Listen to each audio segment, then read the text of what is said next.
My name is Derek Harris.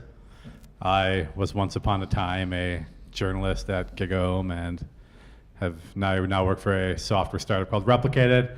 I have a podcast and a newsletter called Architect. The real stars are the panelists here who actually do reporting on a day-to-day basis and might actually provide some value to you all. So I'm going to go through and let them introduce themselves one by one, starting with Christina. Hello, Christina Cardoza. I'm the news editor of SC Times. We're a software development magazine for software development teams and managers. I'm Charlene O'Hanlon. I'm the managing editor for Media Ops, which involves 3 sites, devops.com, Container Journal, and Security Boulevard. We focus on providing content for practitioners in the development space, and that includes pretty much, I would imagine, everything that everyone who you guys work with as well. So. I'm Alex Handy. I guess you could call me a contributor with the new stack. We focus very heavily on Kubernetes, containers, at-scale management of large applications inside of clouds. Personally, I don't have a specific beat because that's such a narrow focus for the entire site. Basically, if you've got Kubernetes in your pitch title, we'll probably at least look at it. That answered one of the questions for later. And before we get started, just so we're scheduled for an hour. We're going to leave like 15 minutes-ish for questions at the end. So if you have questions, write them down, queue them up, think about them. Before we get into the actual discussion of like how to pitch and what the problems is, I mean, maybe just walk through. I think it'll be good to start with a kind of a discussion of trends, like things you're seeing, right? So maybe give a sense of what's interesting or like what's been interesting, I don't know, the past 6 months, and what you think is your audience is really going to be into for the next a year. Seems like forever. So let's stick with 6 months, right? Like what are the trends, what are the topics that are really kind of top of mind right now? Yeah, I'll start. So we're currently seeing a lot of interest with our readership with serverless technologies, containers, how to manage and orchestrate containers. We're seeing that the infrastructure operation side of things isn't getting a lot of attention from us. So we actually recently launched the website itopstimes.com, where we put a lot of that more IT ops focused news there. And for SC Times, we're writing about artificial intelligence, automation, DevOps, security. I don't think that's going to change within the next 6 months. Well, for DevOps, it's pretty obvious what the name implies, DevOps. Pretty much anything having to do with doing DevOps or implementing DevOps or what not to do in DevOps. This year seems to be focusing more on the culture side of DevOps for us. Last year we tended to focus not by design, but we focused a lot on the tooling, and before that we focused a lot on the processes. So I guess it's just kind of a cyclical thing. Next year we'll probably go back to processes. But pretty much the technology surrounding DevOps, the culture side of DevOps as well. And then for Container Journal, this year is the year of Kubernetes, as you know. So again, if it says Kubernetes, we'll give it a look. Security Boulevard is a different animal for us. We look a lot at DevSecOps on that site, but we also look a lot at the IT surrounding security. So again, the hardware, the software, the tools, the technologies. And then we also look at some other kind of, I call them kind of the softer, more fun parts of security that people like to read about, but nobody really likes to be involved in, like cyber espionage and things like that. So those are fun topics for us. And those are what actually, admittedly, are driving a lot of our readership these days. There's nothing more fun than cyber espionage. I know. It only makes me sleep easy at night. So as I said, the new stack's really into containers, Kubernetes. We're also doing things on serverless and microservices. Personally, one of the trends that I've really been noticing is that JavaScript is taking over the whole world. It's just everywhere, and it's used for everything and used for stuff that if you told me 10 years ago it was going to be used for, I'd have called you crazy. That's not necessarily something we can cover at the new stack, but it is deeply of interest to me personally, and it's a trend that I've noticed. The other thing I will say is that machine learning and AI stuff, oh my God, just stop. Jesus Christ. It's all bullshit, okay? Like, it's just like, we're not covering it. It's, I mean, like, come on, it's ridiculous. Like, a guy comes out with like one result and they're like, we've created a human being inside of a computer that can think. It's ridiculous. So the hype on ML and AI has just completely destroyed that market for our coverage. We just don't even look at it really. Interesting. So you don't like page views, all right? No, I mean, Good to know. we get the page views through the Kubernetes and container stuff, right? I mean, if you're running an AI and ML platform on containers, we don't care about the ML AI stuff, right? We care about the containers that are behind it, and that's. All right. Fair enough. I wanted to ask though, when you talk about Kubernetes, any of these things, right? How deep do you tend to cover it? I mean, is it more interesting to talk about, especially when you're thinking about stories, it's more interesting to have a story that's about kind of really in the weeds, like, listen, this is, this is what's new in Kubernetes 1.11, or is it more interesting to be like, or do your readers, I should say, care more about, here's why you should care about Kubernetes. Here's, AI, right? I mean, AI is kind of, like you said, I mean, there's a lot of very high level discussions, and there's like the archive level research discussions, right? Like, where do you guys tend to focus your coverage in terms of what level of the stack you're talking about? I think it depends on the topic. With Kubernetes and AI, we know the benefits of it already. We know what containers and Kubernetes is, so we can get a little bit more technical. Our readership doesn't want to know what containers are. We've already done an introduction of containers. Containers have been around, so the next story would be getting a little bit more technical. What's next with containers? What can we do with Kubernetes? And it is keeping up with the latest releases of Kubernetes and containers, AI. So for us, the majority of our audience is actual practitioners in the space, and we rely on a ton of contributed content for all of our sites. In fact, the majority of the content that runs on devops.com is contributed content. And we get that mostly from practitioners. So we like to go deep. We like to really, really dig deep into the technology itself and really provide a value to the audience, to something that they can walk away with and put to good use later on.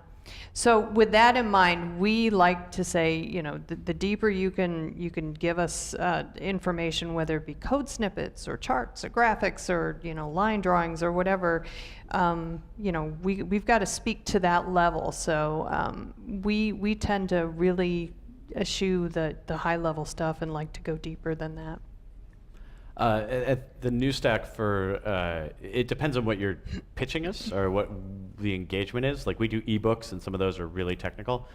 We do news stories where maybe it's not quite as technical, or it can go a little bit deep and get into a change log or something like that. Our readers are practitioners again, but I think that they're coming to the new stack to sort of figure out how to solve the next types of problems. Generally, there's a lot of answers from vendors and so forth on the problems that you have today. But once you implement those solutions, you get onto the next set of problems. And that's what we're sort of focused on at the new stack, is trying to get out ahead of that curve and figure out what are the best practices that are working for people who have implemented Kubernetes or containers and actually using this stuff in production, and how did they get it to work, because we're all trying to figure that out right now. Mm-hmm. Yeah, I was just going to add, I think technical means different things to different people. At XD Times, we're not publishing code. We're giving developers the details that make sense. So we will use technical terms, but we're not going to, put programming code within the magazine. All right. Do you guys have did you find something, do you have personal preference, or just like things that resonate more with readers in terms of, is a case study more benefit? If someone comes to you, Mm-hmm. I mean, is it more beneficial to come with a case study and say, hey, here we have actual users, here's how they're using this? Is it more beneficial to come with, I always found that, like, point product releases weren't particularly interesting, but you could pitch a lot of them. Like what actual type of news is most beneficial, right, or is most compelling, I guess? Yeah, it has to be different and unique. Depends on the case study and who is it coming from. I'm not going to write about a survey from a DevSecOps company who's telling me DevSecOps is great. That's not really giving me any value. That's just, pushing your own vendor product on me.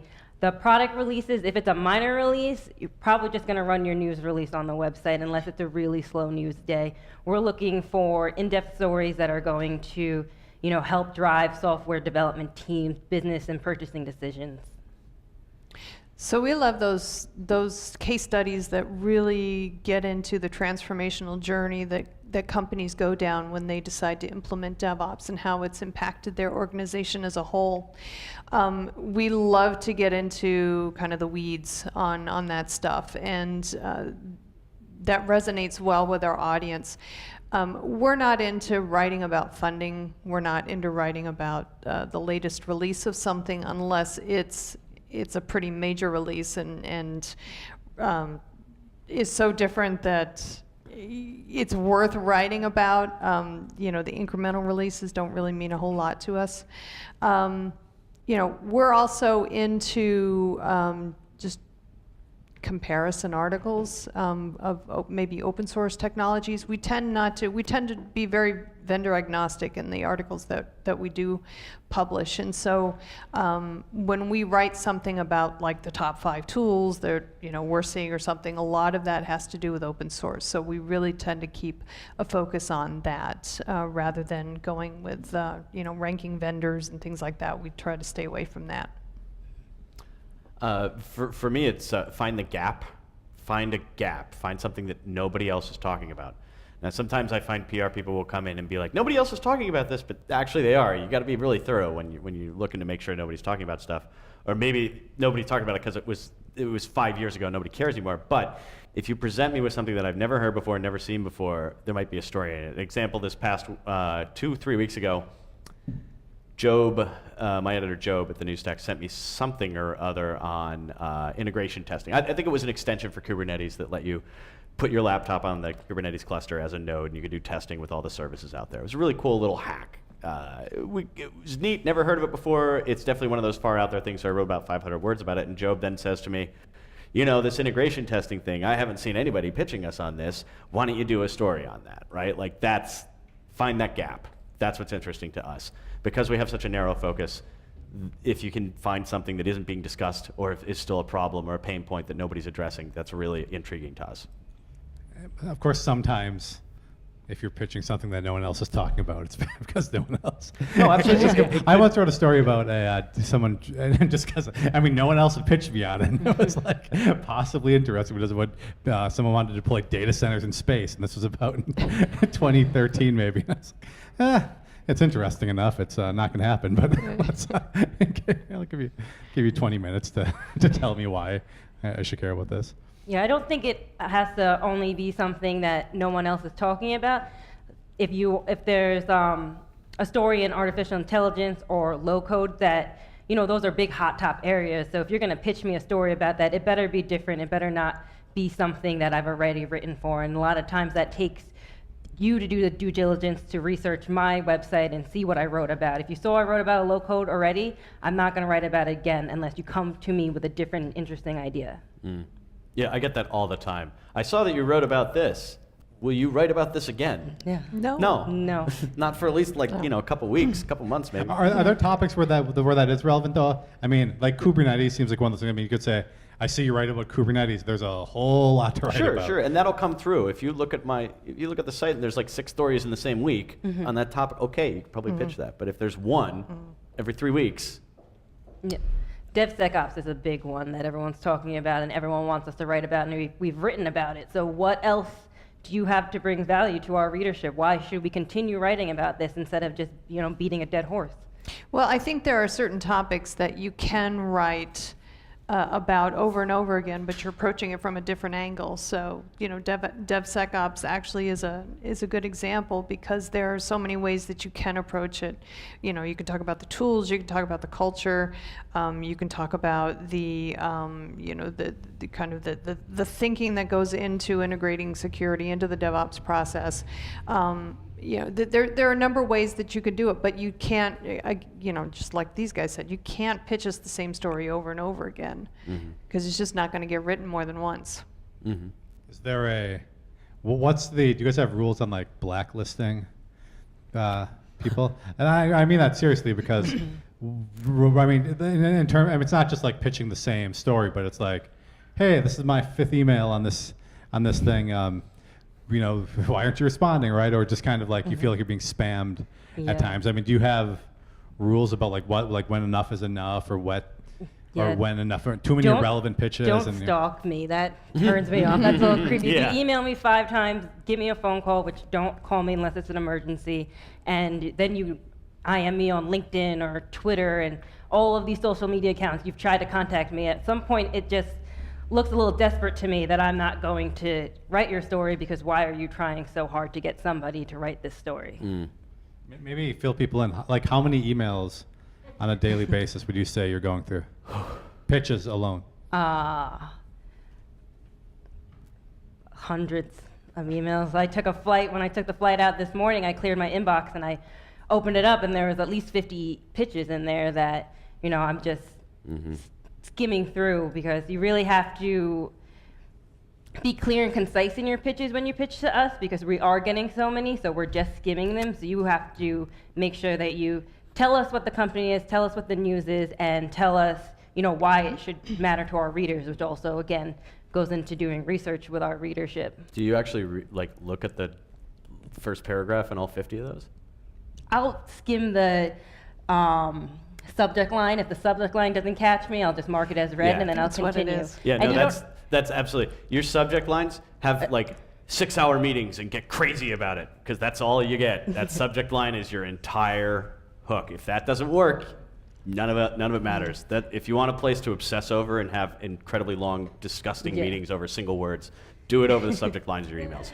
You don't have to get too detailed in your emails to us either. You know, just give us the facts. If we Yeah. want more details, we'll do the interview to do more details. We don't have time to read 3 paragraphs just to find out what the news is that you're trying to tell me. Yeah, if I'm looking at that email, you've won, right? Like if there's 3 paragraphs, you're starting to lose. But like, you know, it doesn't mean you've completely lost. But if there's 2 lines of text, that's just as effective, right? Like you've got me to read the email. But because I do get so many emails, I would say that, you know, follow up with me one more time if I didn't answer you the first time, because maybe I missed it. Maybe I said, oh, that looks interesting, but I forgot to flag it. So I would say follow up with me again, but after the second time, if I didn't answer you, I'm probably not interested. I don't have time to answer every email. It's like a part-time job. What's the most important thing to put in the email, right? Because, like what do you look? What's going to actually get you hooked? I mean, so let's say I stick AI or Kubernetes in the subject line, and you go, okay, this is definitely something that I might be interested in. But what is it after that, right? For me, it was like, depending, it was like, you know, sometimes it was like, who are the founders, right? Who are, you know, sometimes it's, if it's a funding story, who are the investors, and what's the, like what are the things that get you to be like, okay, I'm interested, I'll actually follow up on this, versus just opening it? I think the application. So if it's Kubernetes, you know, as it relates to whatever, you know, it's one thing I would suggest is try not to get pithy or clever in that subject line, because if I've got to work at it trying to figure out what you're trying to tell me, then I'm just going to gloss right over it. It's going to move on. But Do you read the Register? Sometimes I read their headlines. I'm like, what? wow, I've spent way too much time trying to decipher that. I can't possibly open the Yeah, story. no, It's yeah. the most fun an editor can have is writing headlines. Yeah. So, you know, don't take that away from them. Right. What about you, Christina and Alex? I mean, are there things you look for in a pitch that are more compelling? It has than to others? be newsworthy. It has to have the news hick, but it also has to be interesting. If you're pitching me a Kubernetes or artificial intelligence story, you have to be able to tell it in a different way. I don't mind product updates. I don't mind writing about company launches and products, but I use the news as the news hook, and then you have to have a more interesting story to tell me. So the first thing I look at is it something is it a company? Where's it coming from? Like, is it a company I care about? If it's Google, probably going to read that email. If it's Microsoft, probably going to read that email. Oracle, IBM, maybe not, right? Like, if I get something like from an Atlassian, I'm going to maybe at least read it, but it might not get covered because, you know, maybe it's a point release or something. The other thing I'm always looking for is just getting right to it. Like you mentioned the founders or whoever, like if that subject line tells me who I can have access to, that's going to save me some time. If that subject tells me, what the company is and whatever it is like boil it down into that subject line. If you have a point release, put that in there. Don't say, so and so creates a vast revolution in software development technology. It's just like, no, you release version 1.2. Just say that. Plain spoken is better, I would say. It's kind of like pitching a movie script, right? In the sense that, like, if you read about pitching movie scripts, they'll say, "Not that I have," and I have a secret writing side project. But but it's like it's like X, but for right, like it's like ER, but in a more or something. But sci-fi. Whatever the difference, right? But there's something to that, right? Like to talk about. I mean, to make those connections. If it's a startup and they have no name recognition whatsoever, I mean, there seems to be some value in saying, like, okay, well, you're familiar with this. Well, we're the open source version of this, or we improve on this by doing this, or by X% or something, right? I mean, from a startup, I can't rely on name recognition, right? No, you can't. But maybe the people in the startup have a reputation from where they've come from. I know a lot of PR releases are like ex-Amazon founders create, or ex-Amazon workers create X, and that's that's somewhat compelling. I don't know that I'm interested in any old Amazon worker, Right. but you got somebody interesting, maybe I am. Yeah. Out of a company of 30,000 people. Yeah, exactly. I'll give you an example, though. I actually today talked to TrueStar, and they're another cybersecurity company. So I've never talked to them before, and at first it sounded like it was just, it's cybersecurity. We always write about cybersecurity. But they had an interesting story to tell. They were legitimately doing something different in the industry, and they also had an interesting background to come from. So that, that would make it better story than just this company launched and their cybersecurity company, yay. Because we don't have any of those already. Yeah. Yeah. Right. Yes. Security is a Right. tough sell. RSA is empty. Yeah. So let me, right, but I mean, if you talk to someone in the space, or investors or companies, CISOs would be like, well, there's 9 million cybersecurity companies. I don't even know which way to look at this point. What about, I mean, you mentioned, Shirley, I think you mentioned, you don't want to write about funding stories. And I think a lot of reporters or journalists will kind of poo-poo funding stories, and yet they all seem to write them almost all the time. Why? Well, what's the? I mean, my theory is you should have something to say to Christina's point. You should have something to say beyond Right. the funding, right? Right. But especially if you're a startup, is funding alone not some sign that maybe there's a there? No, I agree that there needs to be, funding can be a part of the story, but it should not be the story. So if, say, a cybersecurity company is doing something really innovative in the AI space or something like that, and oh, by the way, they just, were backed by a round of funding to the tune of $5 billion or something like that. That's okay. $5 billion might be worth the Yeah, story. well, Yeah. okay. I'm being generous here. That will get into the story, but just the fact that they got the funding, anything less than $5 billion, it is not going to make the story for me. I get I a mean- lot of funding Yeah. stories where it's like, oh, we made this much money and now we're going to bolster our marketing team. And it's like, why do I care? I'm a software development magazine. Why do I care about you, putting money towards your marketing team? Right. Yeah, that's TechCrunch news. I mean, where are you seeing that people are? Is it like the New York Times and Post or MSNBC? Because It's big enough for a company with some name recognition. But I mean, but maybe to play devil's advocate, if I'm a software developer or an engineer or someone who's charged with buying software, with actually buying technology and making those decisions, isn't that a sign that maybe this company's going to be around for a while? That Absolutely maybe, you don't not. think so? the exact opposite. In fact, the more money they take, the less trust you should have in what they're going to be in the 5 years down the road. Why? What's Well, the I mean, logic of that? because look at Docker. Everybody bet on Docker 5 years ago. Oh my God, it's the future. And then they built Swarm, and Swarm has already lost to Kubernetes. And Docker is like at the back of the race with no real revenues coming in because they didn't get the big expensive thing because they took so much money that the money said you have to build the biggest possible thing you can build. And the biggest possible thing they could build was too big for them to build. They do claim 9-digit bookings, so I'm sure they claim that.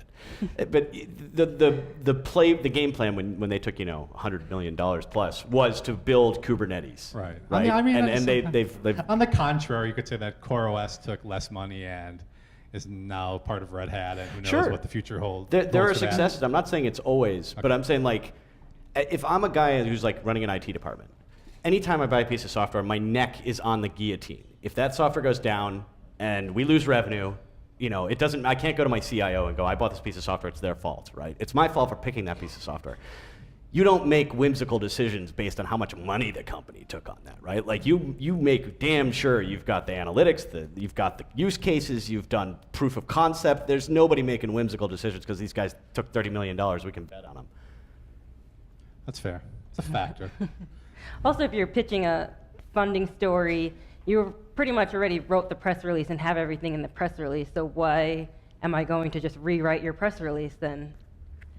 Yeah, well, that's a good point. Let me ask you this too: is there a value in a press release anymore? I mean, at all, and also versus just like a blog post or just going and pitching someone the news versus. I actually scour the press release wires every now and then just to see if I missed anything. I think the value in a press release is getting the news out, because blog posts don't always get syndicated the way press releases do. Mm-hmm. So I think that is probably the best reason to still have press releases. But as far as going deep enough into the information, I don't think that they are useful in that respect. I think press releases are good to get the basic information, but I want to dig a little deeper in an interview sometimes. And I think press releases are just plagued with buzzwords like this is industry leading and innovative. And if you're a startup, it's not industry leading. Yeah, honestly, the useful things if I'm being a lazy journalist, the thing I get out of a press release is the quotes, because I can lift them and put them in and my editor won't know.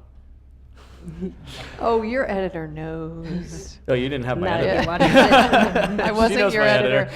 So, but if you give me a press release with 10 quotes, holy crap, I've got my whole story, and I could get your message will go right on through. But anything you have written as a PR person is going to be filtered completely out of my view because it's made up. You're assuming they didn't write those quotes. Yeah, well, maybe they did. That's a big assumption. Maybe they did, but it's attributed to It's still somebody there, else, yeah. right? Like I can be like, look, the CEO of whoever the hell said this, because like IBM used to do these press releases with 20 quotes from all the partners. They were great. You could build these huge stories out of them because you could do the phone call and do the actual interview, but now I've got 6 other companies to throw in there, right? And the other thing I would say is keep writing press releases. Good Lord, don't stop writing press releases. I know it's frustrating and it feels completely useless and people don't reply to you, but there is extreme value in that channel of being able to push that out. And I'm sure everybody here has had responses to press releases in the last week, right? Would you stop? No, absolutely not. You can do blog. If you've got technical stuff and you're speaking to a developer, go ahead and do the blog. But if you're going to talk to the journalist, do the press release. Include the Yeah. blog in the press release. Yeah. That's super helpful. All right. Let me. So I don't know if it's switching topics or not. Maybe just following up something. But who is it you actually? If someone's pitching a story, who is it you actually want? Who do you want pitching you? Number one, especially from a startup, right? And who do you actually want to talk to? I mean, I think talking to the marketing people is good sometimes because they are able to explain things in human terms, but for SD times when we are more experienced software development teams, I want to get a little technical. So I think it's good to talk to both the maybe CEO or the CMO, and then also a CTO who can get a little bit more in the details. I think, it's good to have the marketing people on the phone, but I'm not going to quote them. I'm probably just going to use them as background. I like to talk to folks on the product side rather than the marketing side. Marketing is good for they're a good conduit actually for getting you to the right people, which is awesome.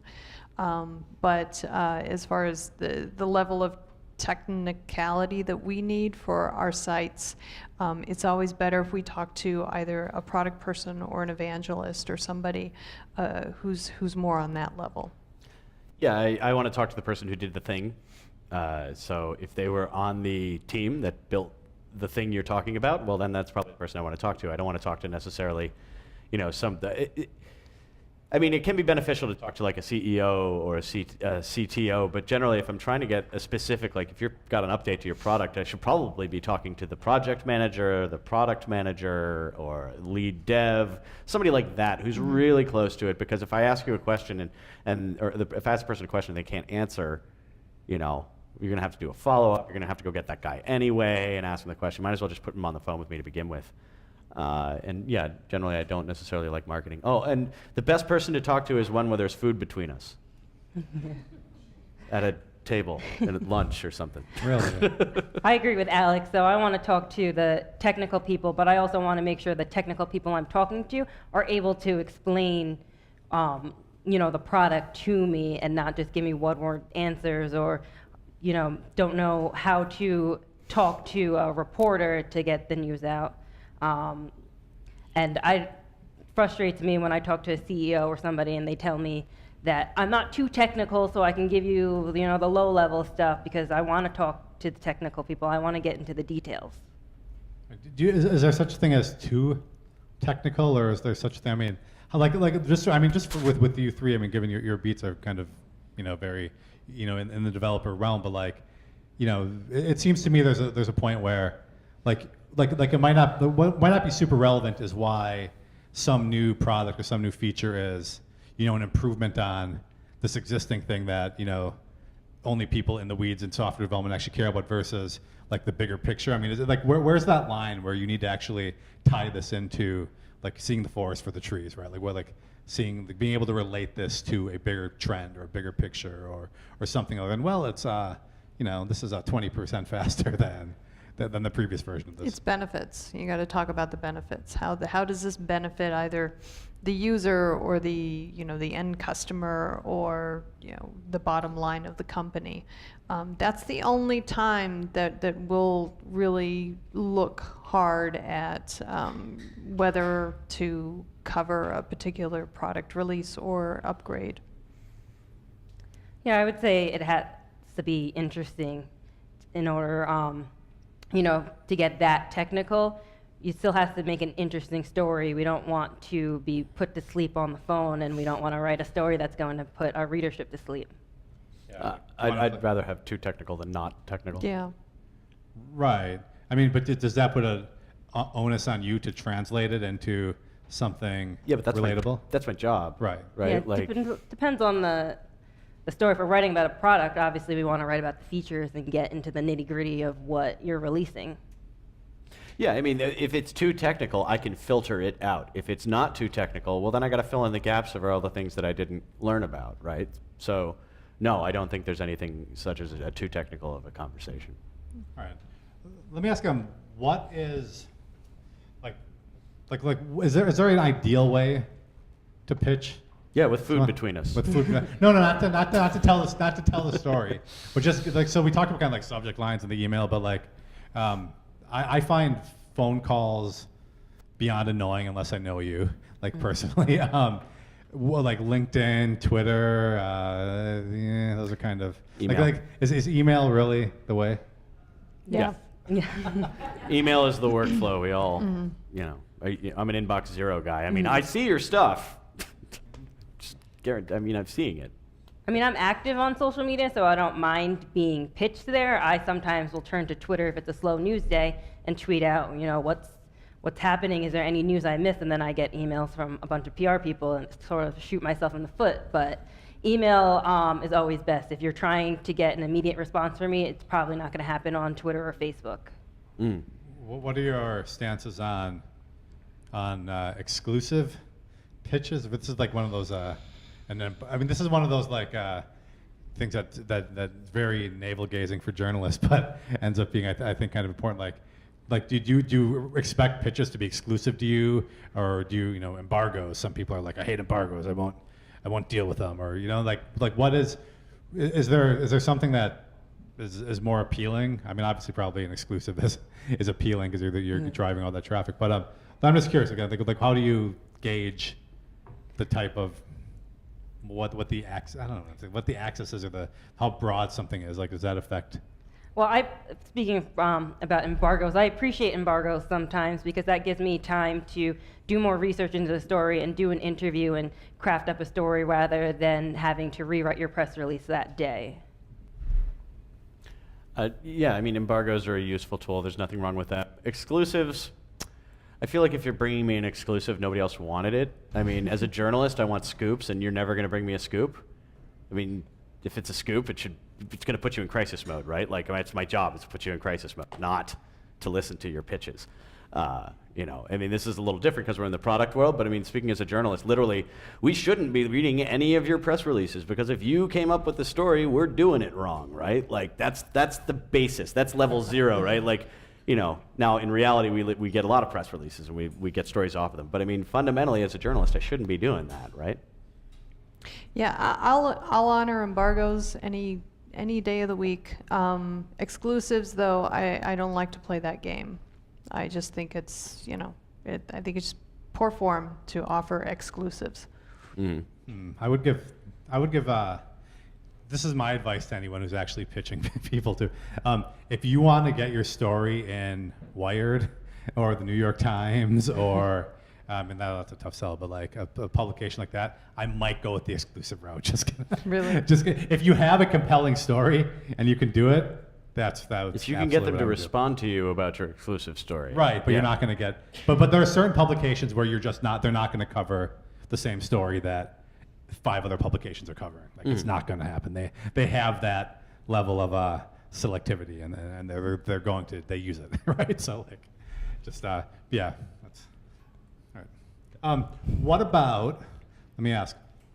Are there other pet peeves you guys have? I mean, we've probably touched on some of them, but I'm guessing there are pet peeves that we haven't touched on. Like what's offensive personally? We've mentioned the phone calls already. I hate getting phone calls. I try to ignore them as much as possible. Don't call me unless it's breaking news or I mess up on a story and I need to correct it as soon as possible.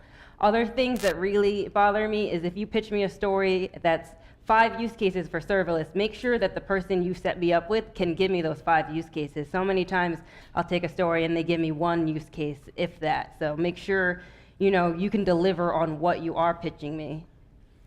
I don't like getting pitched on things that we've already written about. And I know we talked about this, but you know, I'm talking about quite literally the same thing that we've written about. That drives me up a wall. I go to 100 conferences a year. Register me for your conference. Please don't make me register for your conference.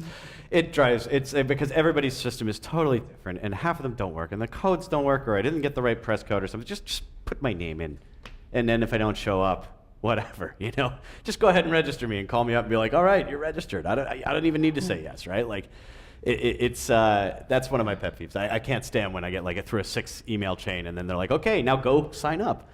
The other one is get my name right. Oh my God, get my name right. Shouldn't be that hard. Just misspelled, or when it's no, everybody someone calls me else's name Andy. pasted Everybody calls in. me Andy. They all think I'm Just Andy. shortening it. Yeah, well, you know, it's just the even, handy thing. You know, get the name right and make sure you're, you know, sending out emails with a name. If I read an email that says hello first name, Hello, first yeah. name. delete, Yeah. delete. Oh my God. You don't know what you're doing. Yeah, no, seriously, make sure your constant contacts are properly, you know, using the right triggers, because I get a lot where it's like, hello, at name. Also, I hate when there's something like a security breach and I get a bunch of emails like, here's some commentary if you'd like to use it if you're writing about the security. But if your goal is to just get awareness of the company and you're just giving me a very broad comment on the security breach, I'm not going to use it. If you give me, you know, more detail why you think this happened, how we can prevent it, that's something a little bit more useful to me. Yeah, how useful is it in that case for someone? I always feel like to have something, because people want to be like, oh, how can we take advantage of this happened? We have a comment on this, but you know exactly what that comment is, right? It's either company got acquired. This is really validating to our market, or like, you know, or like something bad happened. Well, you know, we would never do this, right? But how important is it to be like controversial or provocative, or what's the threshold? I would for say it? don't be controversial or provocative. No. Not in the software development tool space. This is a very business and metrics, and I mean, like, to go back to Docker, right? Solomon Hikes was really controversial. How's Solomon doing? you know, he's not in charge over there anymore, right? Because he was a little too controversial, too sharp. Got paid though, Alex. Well, yes, of course he got paid. You know, I'm just saying. But as for the company, right? You know, being a little controversial wasn't necessarily the right thing for them to do. Now you can go the other direction, where GitHub tried to be like all presidential and like get involved with changing America and coding for America, and they built a replica of the Oval Office as their lobby, and then Trump got elected, and they ripped it out, and that was a big waste of money. But you know, it's just what I would say is, one of the things that I notice a lot about software development tools companies is once they start to get a community built up, they can really get stuck in that community. There's a very large company that I'm thinking of specifically that does this, and I will ask them questions about their products, and they will immediately get defensive as if I'm a commenter on the forum. This is your job to train them not to do that, right? It's your job to train them to be gregarious and happy about it and let it roll, not to go, well, who said that? I can't believe somebody said that about our product. I get this reaction a lot in fledgling startup companies that deal with communities, because the communities can turn on them and they start treating the journalists like the communities. And I feel like I've walked into this massive drama storm. I have no idea why there's a drama storm, and they're explaining to me why the drama storm doesn't matter. And I'm like, I don't care.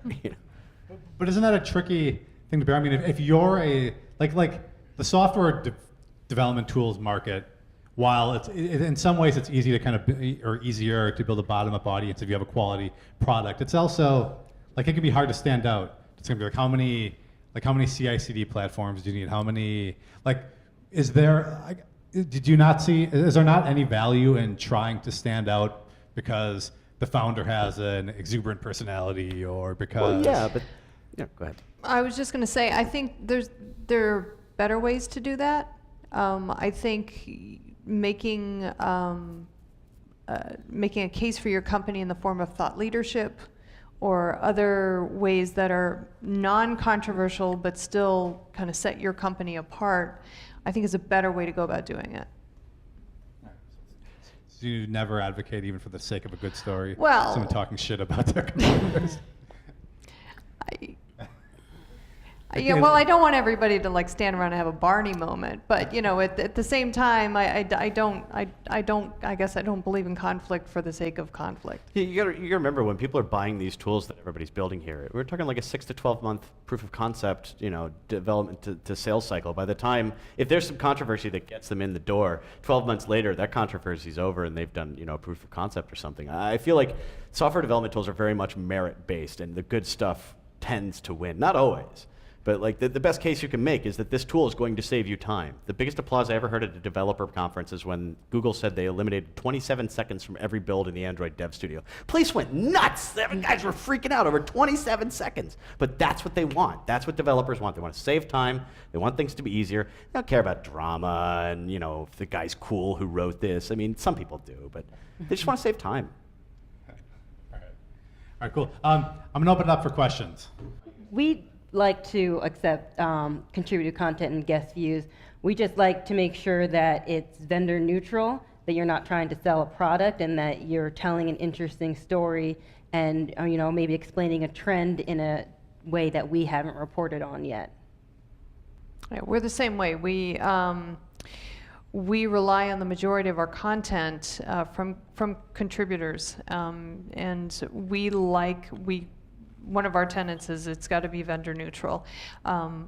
We are always asking for code snippets or just something that the developer or the reader can just kind of glom onto and take with them. But we don't like to publish anything that's got even the hint of a marketing bent to it. So, but we are looking for, you know, information that the reader is going to walk away and say, and I didn't really think about it that way. The new stack does publish sponsored content. I would say that when it comes to sponsored content, if you want to get your message out there unadulterated, that's the path. You know, there's always going to be a journalist in between you if you don't go that way. So there's sponsored content and there's contributed content. So we have both on our site. So contributed content is just that. It's free.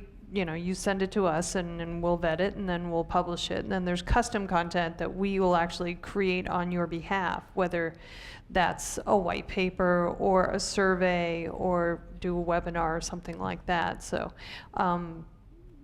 that's something that you as the vendor or our customer, you have a pretty big say in how that goes. But as far as the contributed content is concerned, as I said before, we vet that before we publish it, and we make sure that it upholds our standards.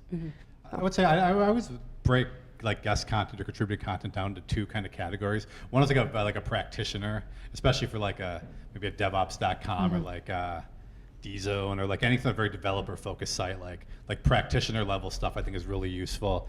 And then if you're going up to like a TechCrunch or a Wire or wait a minute, but like pick a higher kind of higher level tech publication, it tends to be like more of a thought leadership, like macro economic trend sort of piece for that will get attention. I think so you kind of have like the middle ground, and for me, like the middle ground of contributed content is kind of like a no man's land. Right. No one wants to hear your thought. They want to hear like a big thought leadership like level piece, or like a practical piece. Not We like do have thought leadership pieces. We do run those on DevOps.com and the other sites as well. But the majority of the stuff that we do is that kind of more practitioner level. But I know what you're saying. It's kind of like it kind of walks the line between marketing and technical, and it never really does a good job of either one of them. Yeah, I mean, realistically, like a lot of sites, this is another question, but sponsored content like runs on weekends, and the goal of it is to get page views while reporters aren't writing. And so like, it's always, there's always like, something controversial or something like that a huge audience of developers is going to latch onto. But like, yeah, the middle ground is just like, it's kind of, no thanks. I would say if we're not covering it, is it a trend then? If we haven't heard about it? Maybe just like completely off topic stuff that you wish you'd get pitched on. Yeah. I don't get pitched on enough legacy to cloud stuff. I feel like there's a huge gap there, and Pivotal has been sort of filling it, but there's got to be room for more than just Pivotal. It can't just, they're not the only people playing in that space. I feel like there are some more interesting stories to tell there, but I'm probably the only person in the world who thinks those are interesting stories because I'm a big computer history nerd. What you mean the thing where it's not actually true that everyone is already building everything on serverless? Yeah, no, there's still maybe there's some legacy technical debt that needs to be addressed. There's a server closet somewhere. Yeah, I mean, remember HPE was bought by Micro Focus, and their main business is like, we'll support your COBOL app, which for people who don't know, COBOL is like a 50-year-old language. Mainframe revenue goes up every year at IBM. Yeah. Well, there's a big renaissance for the mainframe right now in DevOps. So that's something that we kind of sit up and take notice about. So Depends on the analyst. There are analysts out there who are paid straight up to write some of the things, and then there are other analysts who are paid straight up to do the research. I think it also very much matters what the content of the report is. And then my final thing is, can I get the analyst on the phone, right? Like, for a very long time, I would use almost only Forrester, because if I called Forrester, they pick up the phone. If I called Gartner, I got a secretary. It's, well, schedule you in the next 3 weeks. Like, forget it, so that. I would note too, like analysts, like in terms of reporting on analyst stuff, I mean, I don't know you guys, my opinion is like, the only thing that seems to have any people seem like a broad audience cares about was like the Gartner Magic Quadrant. Right. If you're not on that, it's kind of like Gartner, like analyst to me is like analyst relations, and I'm sure there are people well more versed in this than me, but great for sales and great for actually the business. But in terms of report, like journalists, no one cares that you're a cool vendor and the Forrester Wave. They care if you're in like the top right of the Gartner quadrant, and otherwise like that's Yeah. My personal bar is, did I get it technically correct? Did I spell everybody's name right? Did I spell the company right with the right mid-cap, which is friggin' hard. You all have the silliest capitalization schemes.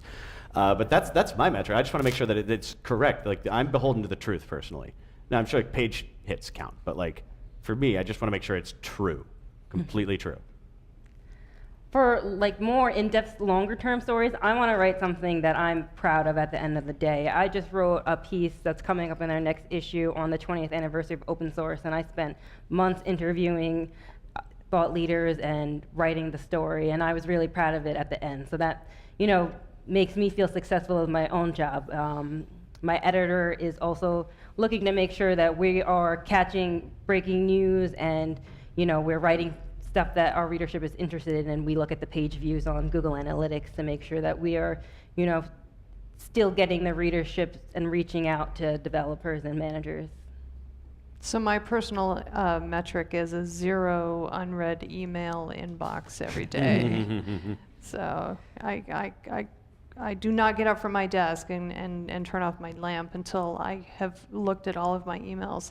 I may just flag it to get back to it the next day or something, but at least it doesn't go unread.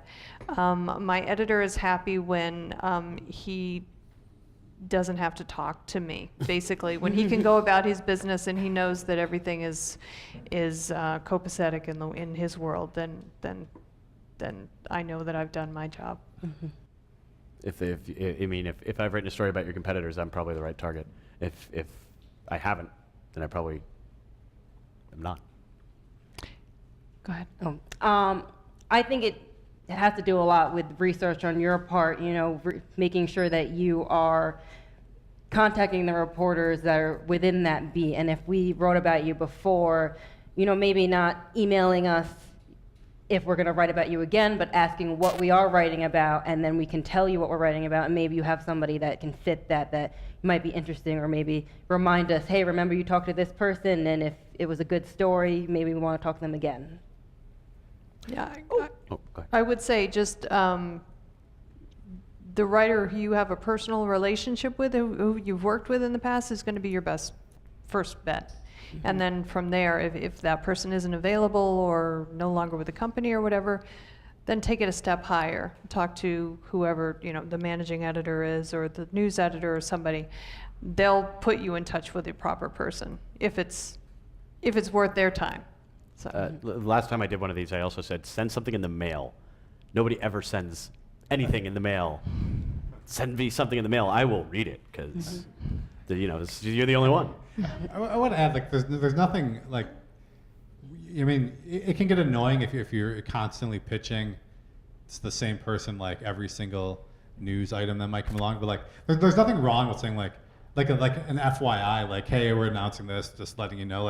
I think if something's interesting enough and you have a relationship with a reporter, they're going to be interested to follow.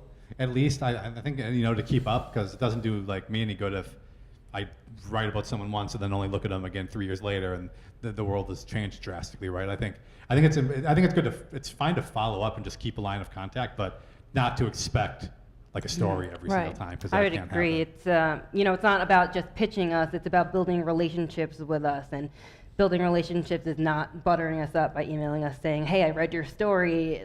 Did you really read our story?" I have one PR person that just keeps pitching me the same person about the same topic, and I interviewed him and I wrote about him, and you still pitching me the same story and the same person. I don't understand why. I'll Am bet I I just know getting who a that is. spam email? I probably do. I was going to ask this before, and I don't think I did.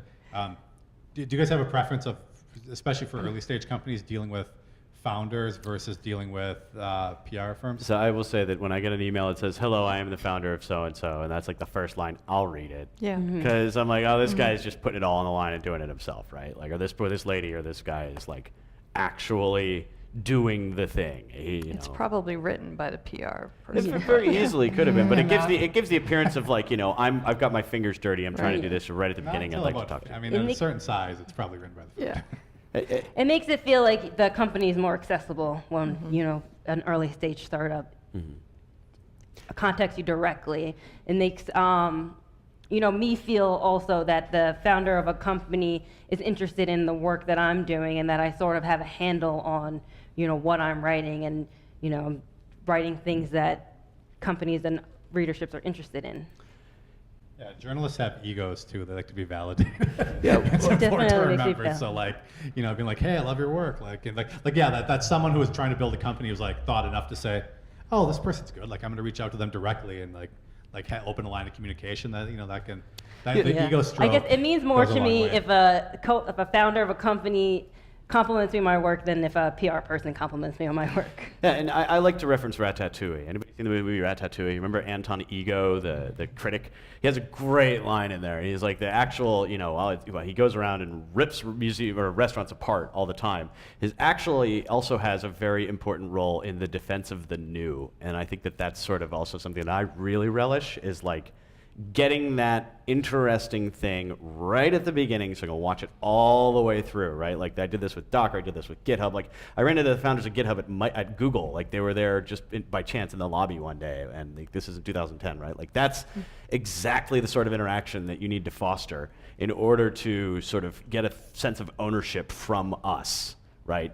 If the thing is really good and you show it to us first and you get us in there like with no BS, maybe we will get that sense of ownership and sort of enjoy watching it grow. And then maybe there's someone who'll give you the benefit of the doubt when stuff goes sideways at some point. Are they like those? So that stuff matters to some degree. Like when Yeah, you actually know someone and have seen something grow. Yeah. Like you have some context. Yeah, To exactly. say like, yeah. Well, you know, it's not the benefit not of as if you're so expecting don't expect the benefit of the doubt. Our job is to rip you all apart. So, but I will say that it will give us the context, right? If you were there from the beginning and shit goes sideways, I will have the full story and I will understand why it went sideways. I won't just run in and go, oh, look at these idiots. You know, it's like there's always a reason. There's always a very rational way that we got to the drama. And if your journalist knows how you got there, you're going to get a much better story out of them than if they're just running by and going like, look, that house is on fire. Yeah. As a founder, shouldn't you spend your time raising the first round of funding, the next round of funding? And I mean, like, honestly, like, you know, if you're a technical founder or like a marketing founder, maybe you should be focusing on this. But like as a CEO, I'm sure you've got so much more stuff to do, right? Like you should, I'm not saying you shouldn't try to contact us, but like there's probably a lot more important stuff you should be doing. If you're the only guy who can contact us, you might not be ready to talk to us. As a founder of a startup, I would say you should focus on trying to figure out what your message is so that you can then contact us in a clear and concise way and explain to us what you are actually trying to do instead of, you know, a lot of times startups are still trying to figure out their message, and so they don't really know how to explain to us what they want us to write about or what is coming out. So I would say, you know, just focus on making sure you know what you want us to know. I would say to be realistic, like have a good sense of who your audience is, like what's your target persona, like the target persona for your product should influence, especially at that moment in time, should influence what kind of outlet you're reaching out to, right? So if you're going for bottom up growth, right, and you're still very much in like that we're trying to build a developer community, like, you know, there's a certain set of, you know, publications, or even like if you consider like StackShare or whatever, like, you know, like Product Hunt. There are all sorts of ways I think you could actually start to generate that. And then as you get higher up, right, like, you know, I've known founders who've been like, well, you know, we want to be in the New York Times. Well, like here at the Wall Street, like you got a lot of work long way to go before you're there. So it's kind of like knowing who you're targeting and who you're trying to reach at any given moment. And then like if you're trying to raise, if you're trying to get funding, trying to get investors, like TechCrunch is probably a good place to put some effort. Like what can we get them to write about so we get on someone's radar maybe, and like have a clip we can share. Like it really isn't a matter of knowing where you are as a company though. And you're building a relationship too, you know? I mean, maybe it's not time to get a story, but maybe you can take us out for a drink or something. We can talk about what you're building, right? Like it's a networking thing. You like open the relationship, and then the next time you contact me, I'll know who you are. It's also important to know what it is, why you want to have this conversation. I mean, are you looking to build a developer community? Are you looking to just get your name out there as a thought leader in the industry? Are you looking to raise capital?